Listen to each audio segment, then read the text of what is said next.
పరిశుద్ధ లేఖనం నుండి నిర్గమకాండం 17వ అధ్యాయము ప్రారంభం నుండి.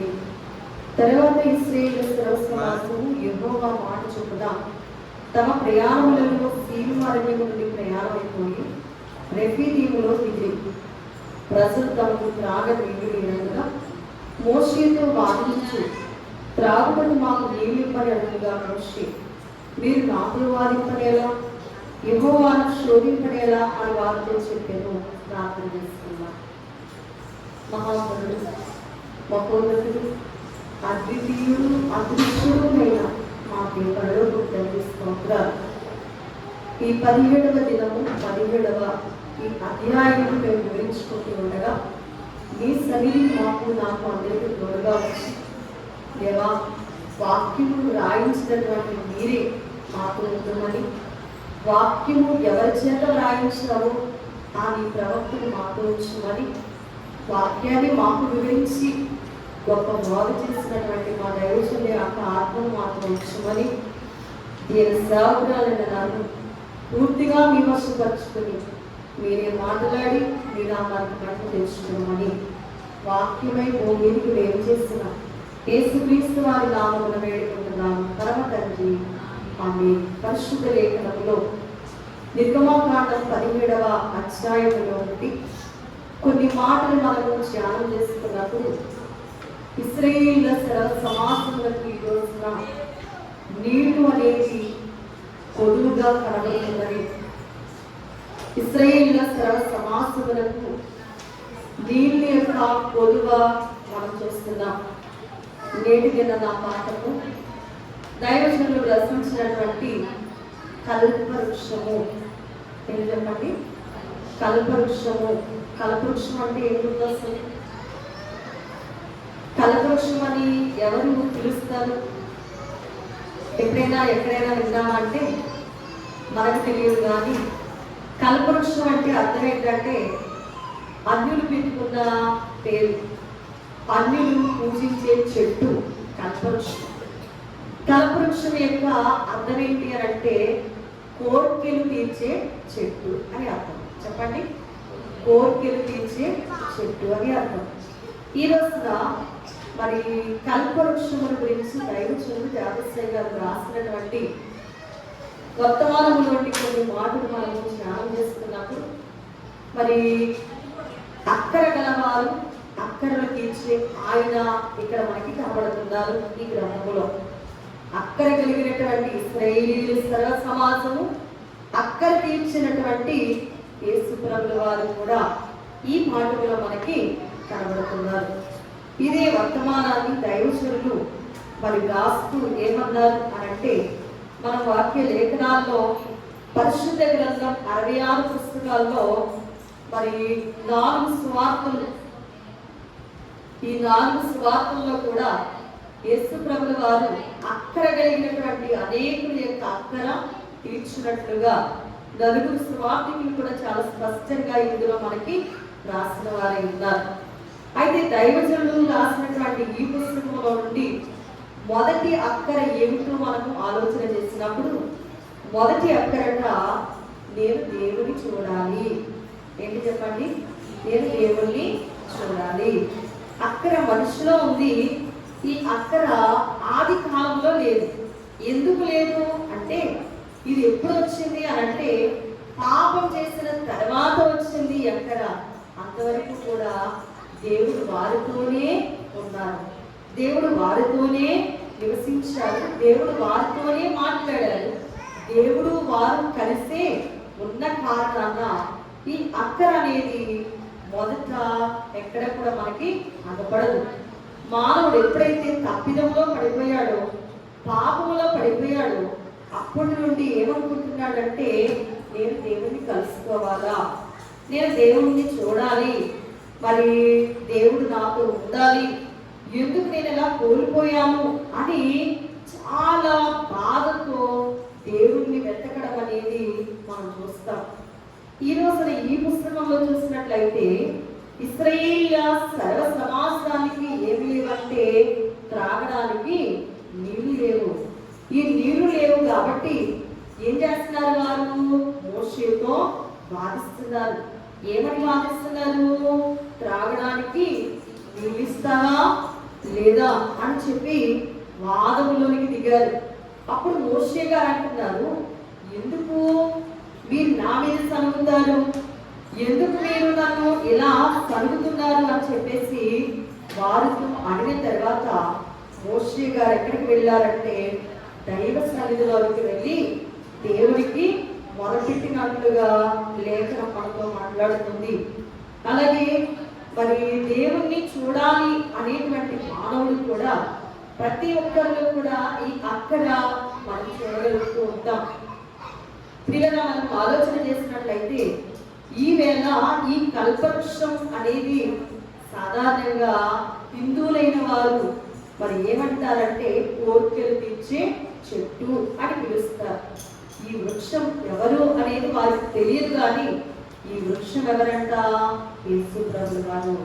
కల్పవృక్షం అనే కోర్కెలు తీర్చే చెట్టు ఆయనే ప్రభువైన యేసుక్రీస్తు వారు అని మనకి అసలైనటువంటి భావాన్ని ఇక్కడ మనకు చూపిస్తూ ఉంది పరిశుద్ధ లేఖనం. ఎందుకనగా ఎవరు మనకు కోరికలు నెరవేరుస్తారు, ఎవరు మన కోరిక తీరుస్తారు, ఎవరు కల్పవృక్షమై ఉంటారు అని అంటే అది ఎవరికి సాధ్యమయ్యే పని కాదు.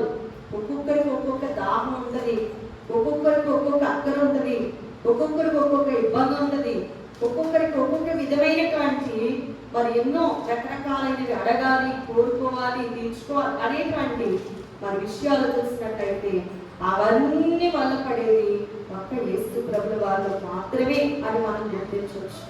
అయితే ఇక్కడ మోషే గారు దేవునికి మొరపెడుతూ ఏమంటున్నారంటే, అయ్యా ఈ ప్రజల్ని నేను చేయదును, కొంతసేపటికి నన్ను రాళ్ళతో కొట్టి చంపుతారేమో అని అంటే దేవుడు అంటున్నాడు, ఇశ్రాయేలు పెద్దల్లో కొందరిని తీసుకొని ప్రజలకు ముందుగా వెళ్ళు. ఇశ్రాయేలు పెద్దల్లో కొంతమందిని తీసుకున్నట్ట ప్రజలకు ముందుగా వెళ్ళట, నదిని ఏ కర్రతో అయితే కొట్టాడో ఆ కర్రను పట్టుకుని వెళ్తే ఆ కర్ర ఏం చేయాలి అంటున్నారంటే 6వ వచనంలో, హోరేబులోని బండ మీద నేను నీకు ఎదురుగా నిలిచేదను. ఎక్కడంట? హోరేబులోని బండ మీద నేను నీకు ఎదురుగా నిలిచేదను. హోరేబు, ఈ హోరేబులో నిత్యం కూడా ఎవరున్నారంటే ప్రభువైన దేవుడు నివాసం చేస్తున్నారు. ఒక మనిషి యొక్క ఎవరున్నారు అంటే ప్రభువైన దేవుడు నిత్యం నివాసం చేస్తున్నారు. ప్రతి ఒక్కరిలో కూడా ప్రభు ఉన్నారు. ఇక్కడ హోరేబులో బండ మీద నేను నీకు ఎదురుగా నిలుస్తాను, నీవు ఆ బండను కొట్టగా ప్రజలు త్రాగుటకు దానిలో నుండి నీళ్లు బయలుదేరును అని మోషేతో సెలవీయగా, మోషే గారట ఇశ్రాయేలు పెద్దల కన్నుల ఎదుట అట్లు చేశారు. మరి వాళ్ళు ఎందుకు పని ఎవరు చేశారు చెప్పండి? పనంతా ఎవరు చేస్తున్నారు? మోషే గారు. మరి ఈ పెద్దలు ఎందుకు ముందు తీసుకెళ్ళాలి అంటే చూడండి పిల్లరా, వాళ్ళు కూడా ఎవరిని తెలుసుకోవాలి? బాగా దేవుడిని తెలుసుకోవాలి. అందుకే ఇశ్రాయేలు పెద్దల కన్నుల ఎదుట అట్లు చేశారు. నెక్స్ట్ వాళ్ళు కూడా ఏం చేయాలి? అద్భుతాలు చేయాలి. ఇది అక్కడితో ఆగిపోకూడదు. ఎవరినైనా చూసి వెళ్ళిపోయే వారంగా ఉండకూడదు. అందరూ కూడా దేవుని యొక్క సన్నిధిలో, దేవుని యొక్క సముఖంలో మరి ప్రభు వారి యొక్క మాటలు మనం వింటున్నప్పుడు దేవుడిని మనం బాగా తెలుసుకోవాలి. దేవుని గురించి బాగా మనము నేర్చుకోవాల్సిన వారమై ఉన్నాం. కాబట్టి మనం జాగ్రత్తగా ఆలోచన చేసినట్లయితే ఈ గ్రంథం మనకు ఏం మాట్లాడుతుంది అంటే, ఇశ్రాయేలీయులు అట్లు చేయగా ఏం చేశారంట? పెద్దల కన్నుల ఎదుట మోషే గారు అలా చేస్తూ ఉన్నప్పుడు ఇశ్రాయేలు పెద్దలు కూడా అలాగునా చూశారు. రేపు వాళ్ళు కూడా ఏం చేశారండి?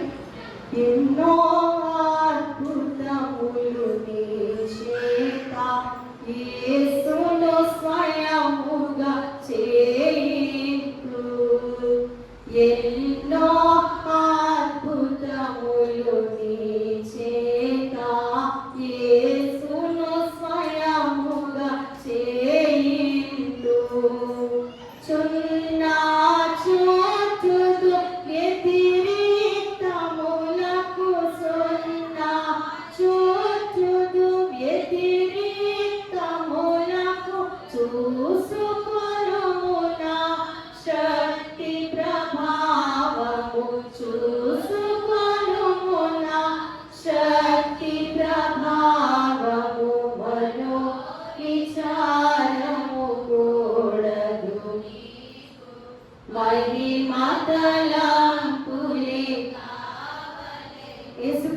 యొక్క అద్భుతాలు ఆయన మాత్రమే చేసి చూపించలేదు, కానీ ఆయన తర్వాత ఆయన శిష్యులైన వారికి ఆయన చేసి చూపించారు. శిష్యులు కూడా అలాగే యేసు ప్రభు వారి గురించి లోకానికి విశదపరిచారు. ఇక్కడ మోషే గారితో కూడా దేవుడు అలానే చెప్తున్నారు, నీవు ఇశ్రాయేలు యొక్క పెద్దలైన వారిని తీసుకుని నదిని ఏ కర్రతో అయితే కొట్టావో ఆ కర్ర చేత పట్టుకొని మరి అక్కడ నేను మీకు ఎదురుగా నిలబడతాను, ఇవి ఆ బండను కొట్టగా బండల నుండి నీళ్లు బయటకు వస్తాయి అనంటే ఇశ్రాయేలు పెద్దల కన్నుల ఎదుట అలా చూశారట. అప్పుడు ఇశ్రాయేలు చేసిన వాదమును బట్టి యెహోవా మన మధ్య ఉన్నాడో లేడో అని వారు యెహోవాను శోధించడం బట్టి అతను ఆ చోటికి మస్సా అంటే అర్థము శోధించుట, మెరీబా అనగా వాదము అని ఆ రెండు పేర్లు అక్కడ ఆ బండకు పెట్టినట్లుగా మనం చూడగలుగుతున్నాం. అక్కడ వారు ఏం చేస్తున్నారంట, శోధించారు, వాదించారు. ఇలాగ మనలో శోధించే తనం ఉండకూడదు, వాదించకూడదు. దైవజనులు దేవశ్రీ గారు వాదించకూడదు అని చాలా స్పష్టంగా తెలియజేశారు. వాదం వల్ల భేదాలు పెరిగిపోతాయట. అయ్యారు మాటలని రాశారు. మరి ఏ విషయంలో కూడా వాదాలు పెట్టుకోకూడదట. వాదాల వల్ల భేదాభిప్రాయాలు కలుగుతాయి, వాదించుకోకూడదు అని అన్నారు.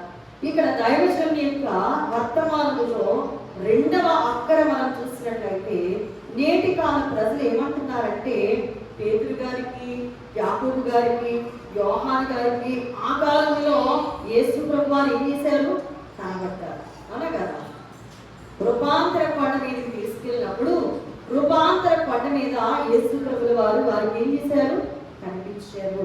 అలాగే వారి కోరిక కూడా తీర్చారు. మన కోరిక తీరుస్తాడా ప్రభు? మన కోరిక తీర్చడం లేదు అని ఈ కాల జనులు ఈ రెండు అంశం మీద ఎక్కువ శాతం మరి అక్కడ కలిగి ఉన్నట్టుగా మనం చూడగలుగుతున్నాం. క్రీస్తు ప్రభుల వారు మనకు కూడా మన కాలంలో కనబడతారనే దానికి సువార్తల్లోనే మనకి జవాబు కూడా కనబడుతుంది. ఎలాగంటే మనము ఆలోచన చేసినప్పుడు ఆయన ఇహలోక జీవిత చరిత్ర సమాధితో పూర్తయిపోయింది, అవునా కదా? సమాధితో ఆ చాప్టర్ అంతా కూడా క్లోజ్ అయిపోయింది. 33 సంవత్సరాల అనంతరం ఆయన చనిపోయాడు. చనిపోయిన తర్వాత వచ్చిన 40 దినాలు పునరుత్థాన జీవిత చరిత్ర మరి ఒకటిదిగా మనం చూస్తున్నాం. పునరుత్థానం అదే అక్షయ చరిత్ర. పునరుత్థానం తర్వాత ఆయన ఏమయ్యాడు? ఆ పునరుత్థానం అప్పుడు మరలా 40 దినాలు ఏ దేహంలో కనిపించాడు ఆయన? అక్షయ దేహముతో అనేకులకు ఆయన అగపడ్డారు. యేసు ప్రభువారు శరీర రీతిగా చనిపోయిన తర్వాత మరలా ఆయన పునరుత్థానుడైన తర్వాత అనేకులకు ఆయన ఏం చేశారు? కనబడుతూనే ఉన్నారు. 40 రోజులే కనిపించారా అంటే అది అపోహ. మనం ఆలోచన చేసినట్లయితే అలాంటి 40 దినాలు ఎన్నో ఈ రోజున నేటికి కూడా యేసు ప్రభుల వారు ఆయన తెలియజేస్తారు. ఏమనంటే, ఎక్కడ 2-3 కూడి నా నామాన్ని స్తుతిస్తారో వారి మధ్యనే ఉంటాను అని అంటున్నారు. ఈ రెండవ అక్కర నేటికి రాల ప్రజలు ఏమంటున్నారంటే, అప్పుడున్న వాళ్ళకి ఆయన స్పష్టంగా కనిపించారు. అందుకే పేతురు గారైనా, యాకోబు గారైనా, యోహాను గారైనా అంత దగ్గరగా చూస్తారు కాబట్టి దేవుడు అని గుర్తించారు. ఈ కాలంలో ఆయన ఎక్కడున్నాడు అని అనుకుంటున్నారు. కాదు, ఆయన నిత్యము మనతో ఉన్నారు. ఉన్నారా లేదా? ఆయన రుజువు చూపించారు. ఎన్నో విషయాలు మనకి లూకా సువార్త వైద్యుడైన లూకా 24వ అధ్యాయంలో ఎమ్మాయి ప్రాంతం గుండా ఈయన ప్రయాణం చేశాడు. ఈయనే ఇద్దరు శిష్యులను రాశారు కదా. ఆమెడ దూరానికి అమ్మాయికి ఇంకా ఆమెడ దూరం ఉంటుందనగా ఇద్దరు క్లెయోపా అనే ఒక ఆయన, లూకా అనే ఈయన ఇద్దరు కూడా ప్రయాణం చేస్తా ఉంటే ఈ ఇద్దరు వెనక ఎవరు నడిచారు?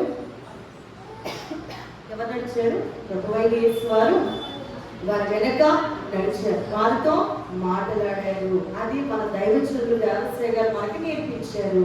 అందరికీ కనబడి మాట్లాడుతున్ననుటయే విషము విశ్వాసము, అందరికీ కనబడి నిలబడి మాట్లాడుతున్ననుటయే మిషను.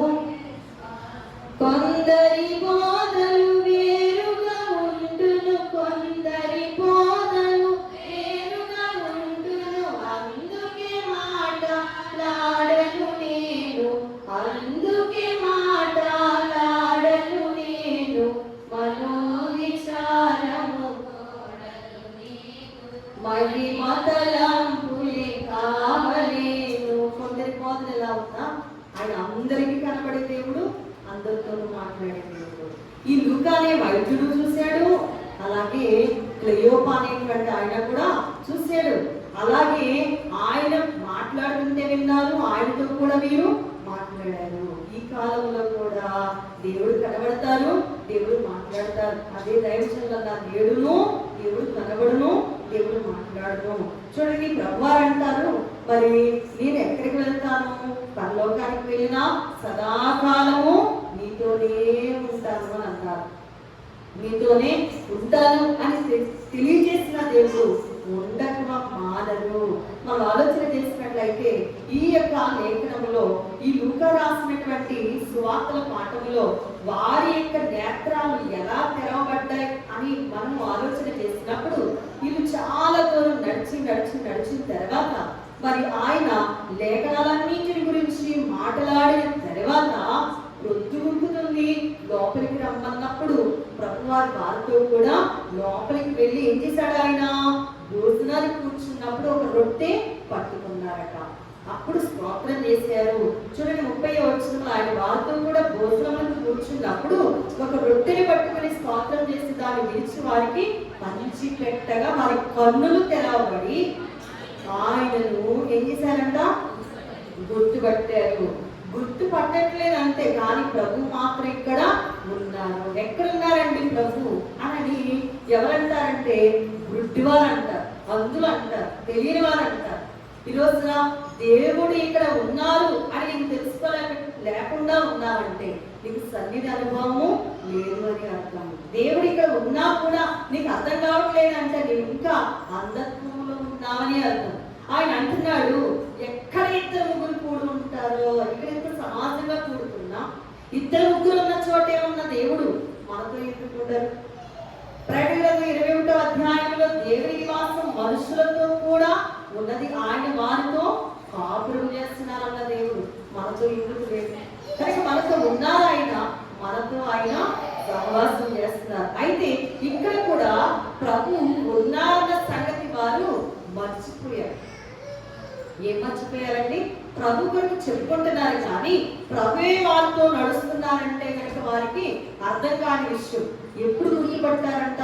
లోపలికి రాగానే, ఆ రొట్టె పట్టుకోగానే ఈ కృతజ్ఞతాస్థుతులు చెల్లించి దాన్ని పంచిపెట్టినప్పుడు ఆయన వారికి అర్థమయ్యారు, గుర్తుపట్టారు. అప్పటికి ఆయన ఏమైపోయారు? అదృశ్యుడైపోయారు.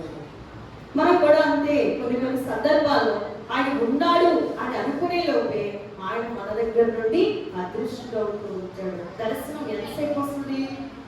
స్వప్నం ఎంతసేపు వస్తుంది? ఎప్పుడైనా ఆలోచించండి, దర్శనమైనా స్వప్నమైనా మరి ప్రత్యక్షమైన ఎంతసేపు ఉంటుందో చెప్పండి? చాలా కొద్ది సమయం, రెప్పపాటుగా కొద్ది సమయంలో ఆయన వస్తాడల్లా అదృశ్యుడైపోతాడు. రూపాంతర పండ మీద కూడా అంతే కదా. రూపాంతర పండ మీద మోషే గారు, ఏలియా గారు అలా వచ్చి నిలబడటం చూశారంటే వెంటనే తనకు తానే తెలియకుండా అంటున్నాడు, బ్రహ్మ మనం ఇక్కడ ఉంటా మంచి. ఈ లోపే వాళ్ళు ఏమైపోయారు? మళ్ళా అదృష్టిపోయారు. అక్కడ ఎవరున్నారు? మళ్ళా యేసు ప్రభు వారు ఉన్నారు. కాబట్టి ఆయన ఉన్నారు, అంతటా ఉన్నారు, కానీ మనమే ఆయనను చూడటం లేదు. ఈ రెండవ అక్కడ ప్రతి ఒక్కరు కూడా ఏమనుకుంటున్నారంటే ఆయన ఆ కాలంలో ఉన్నారు, ఈ కాలంలో లేరు అని అనుకుంటున్నారు. కానీ మన దైవజనులు దేవశ్రీ గారు అంటున్నారు, ఇదిగో కనిపెట్టు, దేవుడు ఖచ్చితంగా కనబడతాడు. ఇదిగో ఆయన వైపు నువ్వు చూడు, ఖచ్చితంగా నీతో ఆయన మాట్లాడుతున్నారు. కానీ మానవుడు ఏమంటున్నాడు? అంత సమయం మాకెక్కడది, అంత ఓపిక మాకెక్కడది, ఆయన ఉంటే కనుక కనబడాలి కదా, ఆయన ఉంటే మాట్లాడాలి కదా, వాళ్ళకి మాత్రమే దేవుడా, మాకు కాదా అని అనుకొని లోక పనులలో లోక తపనలతో ఉండిపోయారు. కనుకనే ప్రభు వారికి ఎలా కనబడుతున్నారంటే వెతులుగా కనబడుతున్నారు. ఎవరికి దేవుడిగా కనబడుతున్నారంటే ఆయన ఉన్నారు అని తలచి ఆయన కనిపెట్టి వారికి ఖచ్చితంగా ఆయన కనబడుతున్నారు. లోకాన్ని వెతుక్కునే వారికి దేవుడు అగపడటం లేదు. ఇందాక మనం పాడాము, స్థితం లేదు కదా అనే కీర్తనలో కూడా దేవుడు ఎందుకు అగపడడు, అగపడుతూ ఎందుకు మరి మాట్లాడు అని ఆ కీర్తనలో చాలా మంది కొందరు అనుకుంటున్నారంట. ఎందుకు దేవుడు కనబట్టు, ఎందుకు అగపట్టు అని అనుకుంటున్నారు. కానీ అగపడతాడని చెప్పినా కూడా వాళ్ళకి సమయం లేక, ఆయన దగ్గరికి వచ్చి వీలు చేసుకోలేక, ఆయన ఉన్నారన్న సంగతి వారికి అర్థం కాక వారికి ఆయన అగపట్టలేదు. ఇక్కడ ఇశ్రాయేలీయులు ఎవరి మీద అనుకుంటున్నారంటే మరి వీళ్ళ మోషే మీద అనుకుంటున్నారు. కానీ దైవమైన మరి యెహోవా దేవుని యొక్క చర్యలు వారికి అర్థం కావట్లేదు. అందుకని అస్తమాటికి మోషే గారు ఏం చేస్తున్నారు, వాళ్ళు విసిగిస్తున్నారు. విసిగించిన సందర్భంలో మోషే గారట దేవుని దగ్గరికి వెళ్ళి పేర్చి పెట్టేవారట. పూసి ఎవరిది, నేనున్నాను అని. పూసి ఎవరిది, ప్రభుని. అందుకనే మోషేతో ప్రభు అంటున్నారు, నీవు ఆ కర్ర పట్టుకొని ఇశ్రాయేలు పెద్దలు తీసుకొని వాళ్ళకు ముందుగా వెళ్ళి, ఇదిగో హోరేబు బండ దగ్గర నేనే ఎదురుగా వెళ్ళి నిలబడతాను, ఆ ఎదురుగుండా వచ్చి ఆ బండ నీవు కొడితే బండలో ఏమొస్తాయి, నీళ్ళు వస్తాయి అనేటప్పుడు అక్కడ వారు సమృద్ధిగా దేవుడు వారికి ఏమిచ్చారట, ఇశ్రాయేలు త్రాగడానికి సమృద్ధి అయినటువంటి నీటిని వారు మరి దేవుడి ద్వారా వారు పొందుకున్నట్లుగా చూడగలం. ఇక 8వ వచనంలోకి వస్తూ ఉన్నప్పుడు ఇక అమాలేకీయులు వచ్చేట రెఫీదీములో ఇశ్రాయేలీయులతో యుద్ధం చేస్తూ ఉన్నారు. మోషే గారు యెహోషువ గారితో అంటున్నారు, మన కొరకు మనుషులను ఏర్పాటు చేసి వాళ్ళు తీసుకొని బయలు వెళ్ళి అమాలేకీయులకు నువ్వేం చేయాలి, యుద్ధం చేయాలి. రేపు నేనేం చేస్తాను, దేవుడి కర్రను చేపట్టుకుని వస్తాను, అప్పుడు కొండ మీదకి ఎక్కి నిలబడతాను అని చెప్పి మోషే గారు యెహోషువ గారితో అంటే, యెహోషువ ఏం చేశాడు, అప్పటికే దేవుని కార్యాలన్నీ చూసి ఉన్నారేమో, దేవుని యొక్క చర్యలన్నీ గుర్తిస్తున్నాడేమో. మోషే గారు చెప్పినట్లుగా యెహోషువ ఏం చేశాడంట, తనతో చెప్పినట్లుగా అమాలేకీయులతో యుద్ధం చేశాడు. మోషే, అహరోను, హూరు అనేవారు ఈ ముగ్గురు కలిసి ఎక్కడికి ఎక్కారు, కొండ శిఖరానికి ఎక్కారు. మోషే గారు తన చెయ్యి పైకెత్తేటప్పుడు ఇశ్రాయేలీయులు గెలవడం మొదలుపెట్టారు. మోషే గారి చేతులు పైకెత్తట ఇశ్రాయేలీయుల వైపు అలా చాపుతూ ఉంటే ఇశ్రాయేలుకి జయం వచ్చింది. జయంలో ఆనందించారు. మోషే గారి చేతులు బరువెక్కి కొంచెం బరువుగా ఉన్నాయని దించితే అమాలేకీయులు గెలిచేవారట. ఈ లోపల ఏం జరిగింది అని అంటే, ఇలా అయితే కుదరదని చెప్పి వారు రాయి తీసుకుని వచ్చి కూర్చోడానికి వీలుగా ఆ రాయి వేసి మోషే గారిని అక్కడ కూర్చుండబెట్టి అహరోను ఒక ప్రక్క, హూరు ఒక ప్రక్క, ఈ రెండు చేతులు ఇలా ఆదుకునేసరికట ఉదయం నుండి సాయంత్రం వరకు కూడా అమాలేకీయులకి ఇశ్రాయేలుకి జరుగుతున్న యుద్ధంలో ఇశ్రాయేలీయులే గెలిచినట్లుగా మనం చూడగలం. అందుకనే దేవుని కార్యాలు ఎంతో గొప్పవి, అవి ఎంతో మరి శ్రేష్టమైనవి అని మనము నేర్చుకోవాల్సిన వారిని ఉన్నాము. దైవజనుడు దేవశ్రయ గారు అన్నారు, బిడియా ఎందుకు నీకు భీతి కలుగదు, పరులపై తీర్పు తీర్చెదవు తెలుసునా. బిడియా ఎందుకు నీకు భీతి కలుగదు, పరులపై తీర్పు తీర్చెదవు తెలుసునా. పుడమి అంతట వ్యాప్తి చెందినవు, నీ ఎదుట బడి వాయుధము తెలుసునా. జడియు శత్రువు నీకు తెలుసునా, కడకు నీకే జయము తెలుసునా. నీ పైన ఏ శత్రు కూడా జయము పొందలేడు. బిడియం ఎందుకు నీకు? కాబట్టి మనం ఎవరిని చూడాలి, అదే మన దైవజనుడు నేర్పించారు. ఆయన చూడు అంత సరి చేస్తాడు. మనం ఆలోచన చేసినట్లయితే ఈ 2వ అక్కరలో కూడా నేటి కాల ప్రజలు అనుకుంటున్నారు, ఆయన ఎక్కడ కనబడతాడు, ఆయన ఎక్కడ మాట్లాడతాడు, ఆయన కనబడే దేవుడైతే, ఆయన మాట్లాడే దేవుడైతే మా మధ్యనే ఉండి మాతోనే ఉండి మమ్మల్ని కూడా రక్షించవచ్చు కదా, మమ్మల్ని స్వస్థపరచవచ్చు కదా, మమ్మల్ని దీవించవచ్చు కదా అని అనుకుని లోకాన్ని వెతుక్కుంటూ లోకంలో పడిపోయారు. అక్కడైతే ఉంది కానీ ప్రభుని వెతికే పనిలో మీరు ఉండడం లేదు. చూస్తున్నారు కానీ యెషయా ప్రవక్త ప్రవచించిన ప్రవచనం మేరకు ఏమంటాడు యెషయా 6వ అధ్యాయంలో? కన్నులున్నాయి చూస్తారంట కానీ కానరారట, చెవులున్నాయి వింటారు కానీ గ్రహింపలేరట, కన్నులకు మంద దృష్టి కలిగిందట. అందుకే ఈ చెవులు ఏమైపోయారు? చూసినా తెలుసుకోలేరు, వారు నమ్మలేరు. కాబట్టి వారి కన్నులకు అంధత్వం అని ప్రవచించాడు. కాబట్టి పిల్లగా మనం కన్ను నుండి చూసేవారిగా ఉన్నారు. ఇవే మాటలు మత్తయి గారు 13వ అధ్యాయంలో రాశారు. ఇవే మాటలు లూకా గారు అపోస్తల కార్యాల గ్రంథం చివరి అధ్యాయంలో రాశారు. ఏమని? వినుట మట్టుకే వింటారు కానీ ఏం చేయాలంటే గ్రహించారట. ఇన్నిసార్లు ఎందుకు రాశారు అంటే మనం 1-2-3 సార్లు చదువుకుంటామని. మనం కూడా కొన్ని అపోహల్లో ఉంటాం, వింటాం కానీ ఏం చేయము, గ్రహించి ఉండదు. చూస్తాం అంటే చూడటం అంటే ఇలా చూస్తున్నాం కానీ అది అవును కాదు మనకి తెలియనటువంటి పరిస్థితుల్లో ఉండిపోతున్నారు నేటి జనం. కాబట్టి పిల్లల ఇక్కడ మనం చూసినట్లయితే అహరోను హూరు ఇద్దరు కూడా ఆదుకనగా మోషే గారట 2 చేతులు ఎత్తి అక్కడ వారికి ఏమొచ్చింది? జయం ఇచ్చినట్లుగా మనం చూడగలం. మన జీవితంలో కూడా అపజయం అనేది లేదట, అంతా కూడా జయమే. దైవజనులు దేవశ్రీ గారు అంటారు అపజయం అన్నది లేదు. ఎందుకనగా కలవరింపు ఏముండాలంటే జయము జయము జయము, నమ్మిన వారికి జయము, స్తుతించిన వారికి జయము, మరి వేడుకున్న వారికి జయమని తెలియజేశారు. ఇక 3వ అక్కర ఏమైతే ఉందో దాన్ని మనం చూసినట్లయితే చూడండి, 3వ అక్కర మనిషికి తెలియకుండా మనిషిని బాధ పెట్టేవాడు ఒకడు ఉన్నాడు. ఎవడు వాడు? సాతాను వాడు. 1 మనిషికి తెలియకుండా మనిషిని ఏం చేస్తాడు? బాధ పెడతాడు. 2 ఎందులో పడేస్తాడు? పాపంలో పడేస్తాడు. 3 ఎందులో పడేస్తాడంటే చిక్కుల్లో పడేస్తా ఉంటాడు. మరి చిక్కుల్లో చూసేవాడు ఎవడంటే సాతాను.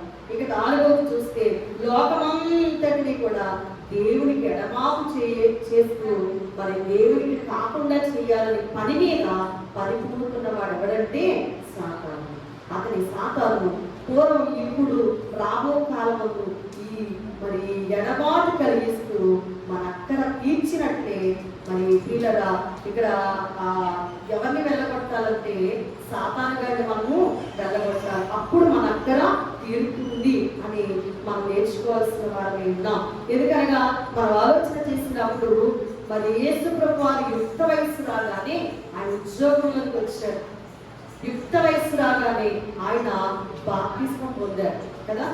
యుక్త వయసు రాగానే ఆయన బాప్తిస్మం పొంది అరణ్యానికి వెళ్ళి సైతాన్ని ఏం చేశాడు? ఆయన 40 రోజులు ఉపవాసం ఉండి సైతాను గెలిచాడు. మనుషులందరినీ వాడగట్టినటువంటి ఆ సైతాను గారిని దేవుడు గెలిచాడు. ఆయనకు ఇహలోకంలో అప్పగించిన ఉద్యోగంలో అపవాదిని గెలిస్తేనే కానీ ఆ అక్కర తీరదు. అది తీర్చకుండా ఆయన పరలోకానికి వెళ్తే ఇప్పటికంటే ఇంకా ఎక్కువగా వాడు ప్రజలను ఏం చేస్తాడంటే బాధిస్తాడు. అందుకనే పిశాచు మనసులో ఏమున్నదంటే ఒకప్పుడు ప్రజలందరి పక్షంగా క్రీస్తు నాకు యుద్ధం చేసినప్పుడు ఓడిపోయి సగం చచ్చే ఉన్న నన్ను ఇంకా ఏం చేస్తున్నారు వీళ్ళు, ఇంకా బాధ పెడుతున్నారనే ఒక విచారం వాడిలో ఉంది. అందుకే దేవస్థాయి గారు రాశారు, రాసుపాము తల చితికిపోయినా కూడా తోక ఏం చేస్తుంది? అలాగేనట దేవుని చేత వాడు ఎప్పుడో ఏనాడో చెత్త కట్టబడ్డాడు, కానీ వాడికి తల చితికిపోయినా కూడా తోక ఏం చేస్తున్నాడు? ఏమని మనం పాడుతాము? నీతో పాడించేదవా లోకమును పీడించేదవా, నీతో ఆడించేదవా లోకమును పీడించేదవా, మాకు మా ప్రభువే తోడు, మాకు మా ప్రభువే తోడు, నీకు నీ మోకపు కీడు, నీకు నీ మోకపు కీడు, జయము జయము యేసు రాజా, జయము సంఘమునకు నీకు. ఈ మాట బట్టి దైవజనులు దేవశ్రీ గారు ప్రార్థన స్థితిలో మాట రాశారు. తలసిరిగిపోయిన సర్పం యొక్క తోక కదులు చుట్టూ చూసి చిన్నపిల్లలు భయపడతారు, పెద్దవారు భయపడతారు. ఎందుకంటే వాడు గుట్టు మొట్టు అంతా ఎవరికి తెలుసు? పెద్దవారికి తెలుసు. పెద్దవారు అంటే ఇందులో వాక్యంలో పెద్దవారికి తెలుసు. అదేనా భక్తిలో పెద్దరికానికి తెలుసు. అంతేగాని పాలు తాగే పిల్లలకి తోకే కాదు కదా, కనీసం ఇలా అన్నా కూడా అది కదిలినట్టు కాదు. ఇప్పుడు చూడండి మా పిల్లలు చిన్న చిన్న కేకాలు ఎలా కదులుతా ఉంటే ఠాక్కాలు కొడతారు. అది కదులుతా ఉంటే అది ఏదో చేస్తుందన్న భయం. చిన్న చిన్న వాటికి ఏం చేస్తారు వాళ్ళకి? అలాగే చిన్నపిల్లలు భయపడతారు కానీ పెద్దవారు భయపడతారు. అందుకని మన దైవజనులు మనకి ప్రతిరోజు కూడా వాడిని సివాట్లు వేసి వాడిని చెత్త కొట్టేటువంటి అధికారాన్ని దైవజనుడు ఆశ్రయంగా మనకి ఇచ్చారు. చర్చాలను బట్టి వాడు తెలుసు చెత్త కొడతాము. అలాగే సాతాను ఎదిరింపులు బట్టి వాడిని తుత్తిగా వాడగొట్టడం దైవజనుడు మనకి నేర్పించిన వారై ఉన్నారు. కనుక దైవజనుడికి ఒక మాట అన్నారు, ఇదిగో సైతానా నాకు సరైన దర్శనాలు రాకపోయి, ఎందుకనంటే నేను బెదిరాను, నా బెదిరే నాకు కారణం. లేకపోతే నాకు సరైన దర్శనాలే వచ్చు. బెదరకపోతే సరైన దర్శనాలు వస్తాయి. బెదిరాలు కాబట్టి ఏం రావట్లేదు. ఎందుకు బెదిరడం? ఏమండి భక్తిలో ఏమి తగ్గిపోతుంది? శక్తి తగ్గిపోతుంది. కాబట్టి మరి సాతాను బెదిరించేటప్పుడు, సాతాను గురించి కుయుక్తి ఉపయోగించేటప్పుడు కొంతమందికి ఏమొస్తుందంటే బెదిరి వస్తుంది. ఆ బెదురులో అదుల్లో దర్శనాలు రావు. కాబట్టి మనం ఏం చేయకూడదంట? దేనికి భయపడకూడదంట. భయపడకనే పలుకులు నీకు మరి సంవత్సరానికి పొడిగిన బైబిల్ గ్రంథాన్ని చదువుకుంటే అందులో రాయబడ్డాయని దైవజనులు నేర్పించిన వారు ఉన్నారు. ఇక 4వ అక్కర ఏమైతే ఉందో దాన్ని మనం చూసినప్పుడు మానవులందరూ నేటి వరకు పాప స్థితిలో ఉన్నారు. ఆ స్థితిని తీసేస్తే బాగుంటుందని మన మనసులో ఉంది. అవునా కదా? మనందరం కూడా పాప స్థితిలో ఉన్నాం కనుక మన పాపాలన్నీ తీసేస్తే బాగుండు కదా అని అనుకుంటున్నాం. మత్తయి సువార్త 9వ అధ్యాయం 2వ వచనంలో నీ పాపములు క్షమించాను అని ఉన్నది. మా అందరి పాపాలు ఆయన ముందుగానే పరిహరించాడు కనుక మనకి ఇంకొక గొప్ప అక్కర తీరిపోయింది. తీరిందా లేదా? నీ పాపముల కంటే నీ తండ్రి దయ గొప్ప. మొదటి అక్కరేంటి? నేను దేవుణ్ణి చూడాలి. దేవుణ్ణి చూడాలంటే బజార్లో కనబడతాడా? ఆది మానవులైనటువంటి ఆదామవ్వలు పోగొట్టుకున్న అంతస్తు మనం ఆలోచన చేసినట్లయితే తర్వాత పాపముల వారు పడ్డ తర్వాత వాళ్ళు ఏం పెట్టారంటే గోత్రాన్ని పెట్టారు. ఎందుకు? దేవుడి దగ్గరికి వెళ్ళిపోవచ్చు, దేవుడితో మాట్లాడచ్చు, దేవుడిని పిలిచేయచ్చు, దేవుడు మనతో ఉంటాడు రండి అని చెప్పేసి వారు ఏం చేశారంట? ఒక గోపురాన్ని కట్టుకొని ఆ ఆకాశం వరకు కూడా ఆ గోపురంలో కట్టుకుంటా ఉంటే దేవుడు వారి భాష మార్చేస్తారు. ఆ దానికి బాబేలు అని పేరు పెట్టారు. క్షీరాలు బాబేలు కట్టడగారు కట్టారు వారు. మరి దేవుడు అలా కట్టుకుంటే వచ్చే దేవుడా కాదు.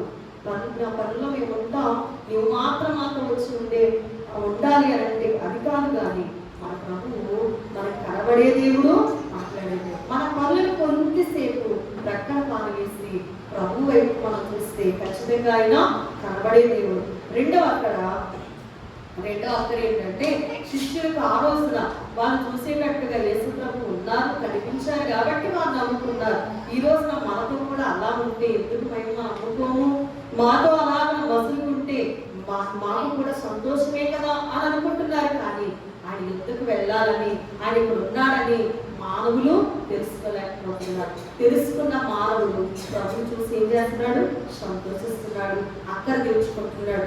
ఇక 3వ అక్కర మనుషుకి తెలియకుండానే బాధల్లో పడేసి, శ్రమల్లో పడేసి, ఇబ్బందుల్లో పడేసి సాతాను ఎన్నో విధాలుగా ప్రయత్నాలు చేస్తా ఉంటే సాతానా నువ్వు ఎప్పుడు ఇంతే, కానీ నా దేవుడు నాతోనే ఉన్నారని దేవుని దగ్గరకు వచ్చి దేవుని దగ్గర కనిపెట్టే వ్యక్తి ఖచ్చితంగా దేవుడిని ఏం చేస్తున్నాడు?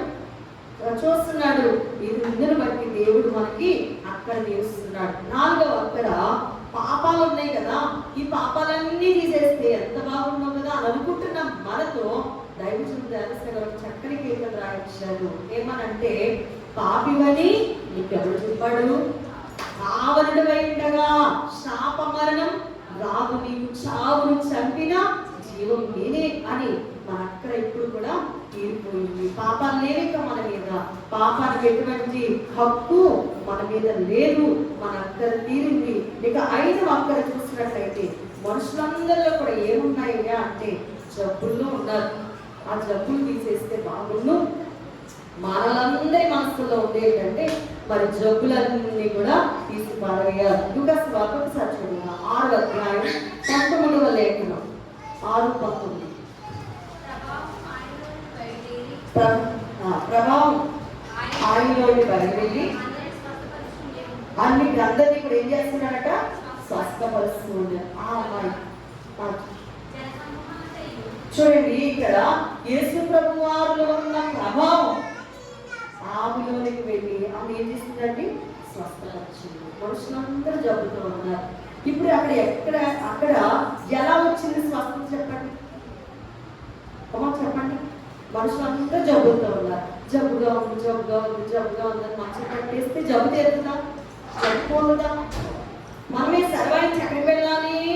జబ్బు బాగు చేసేటువంటి డాక్టర్ దగ్గరికి వెళ్ళాలి. దైవజనుడు దేవస్థానం రాస్తారు, మంచం పట్టిన వ్యాధిగ్రస్తురాలైనటువంటి ఈ వ్యాధిగ్రస్తురాలు ఎవరిని తలస్తుందగా? డాక్టర్ గారినే కదా. అలాగే మనం కూడా జబ్బు స్థితిలో ఉన్నప్పుడు, ఇబ్బంది స్థితిలో ఉన్నప్పుడు మన అక్కడ తీరాలంటే మనం ఎవరిని చూడాలి? ప్రభువుని చూడాలి. ఎవరు బాగు చేస్తారు? యేసు ప్రభు బాగు చేస్తారు. అందుకని ఈ కల్పవృక్షంగా పిలువబడుతున్న యేసు ప్రభు అంట మనందరి కోరికలు తీర్చేటువంటి వృక్షంగా ఉన్నారట. మన యేసు ప్రభు ఎలా ఉన్నారు? మనందరి కోరికలు తీర్చేటువంటి కల్పవృక్షంగా ఆయన మన కొరకు ప్రత్యక్షమైనట్లుగా మనం లేఖనాల్లో చదువుతా ఉన్నాం. ఆయన మన కొరకు మన కోరిక తీర్చేటువంటి గొప్ప మరి కల్పవృక్షమై ఉండగా మనం ఇంకెందుకు ఆయా వాటిని తలంచుకోవడం? అందుకనే దేవశ్రీ గారు అన్నారు, మనం ఆలోచన చేసినట్లయితే యేసు ప్రభు ఇక్కడ లేరు అనడానికి లేదండి. మరి ఆంధ్ర క్రైస్తవ కీర్తన పుస్తకంలో మన కండిషన్ కీర్తనలో కూడా ఈ చక్కని కీర్తన రాస్తూ ఉన్నారు. ఏమనంటే, పదిగా పావనమే పాట ఆనాది దేవాసుతులై ఇలజేరి నాడాట. పదిగా పావనమే పాట ఆనాది దేవాసుతుడై ఇలజేరి నాడాట.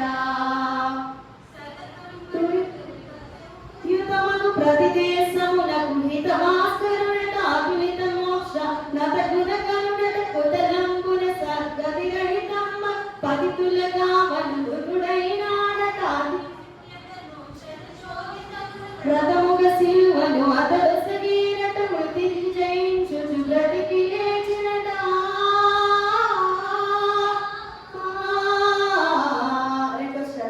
రెండో శరణం దైవజనుడు అనగా ఈ మాట రాసినటువంటి ఆయన అంటాడు, నది తట మట జన పదముల సంబంధం శుభవార్తను కలిగి ఉన్నాడు.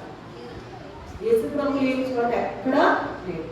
నదుల్లో చూసినా, అరణ్యాల్లో చూసినా, కొండల్లో చూసినా, గుహల్లో చూసినా, ఎక్కడ చూసినా ఆయన ఉన్నారు.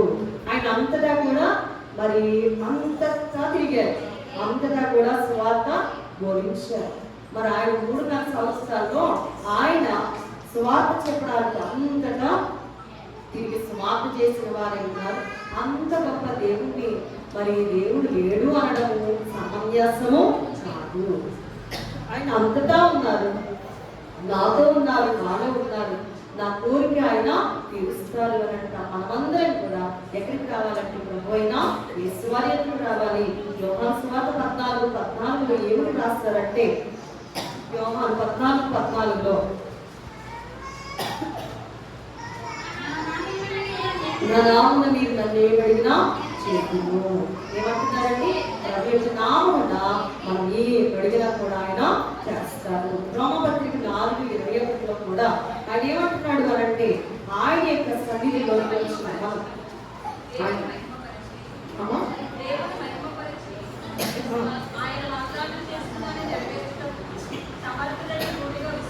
దేవుని మహిమపరిచి ఆయన వాగ్దానం చేసిన దాన్ని నెరవేర్చడం సమర్థుడని మూడిగా విశ్వసించి విశ్వాసం వలన బలం పొందెను. విశ్వసించి విశ్వాసం వలన బలం పొందాలంటే వాగ్దానం చేశాడు ఆయన, నా నామందు ఇదని అడిగినా చేస్తాను అని వాగ్దానం చేసిన దేవుడు నమ్మదగిన దేవుడు. ఎహెజ్కేలు గ్రంథం 17వ అధ్యాయం 24వ వాక్యములో కూడా ఆయన చెప్తున్నటువంటి మాటలు మనం ఆలోచన చేసినప్పుడు 17వ అధ్యాయము 24వ లేఖనం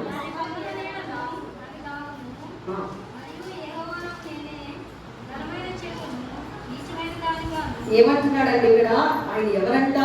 దాని కొమ్మల నీడను అవి కాదు, మరియు యెహోవానకు నేనే ఘనమైన చెట్టును నీచమైనది గాను, నీచమైన చెట్టును ఘనమైనది గాను చెట్టువాడననియు, పచ్చని చెట్టు ఎండిపోనట్లును ఎండిన చెట్లు వికసించినట్లును చెట్టువాడననియు భూయందు సకలమైన చెట్లకు తెలియబడును.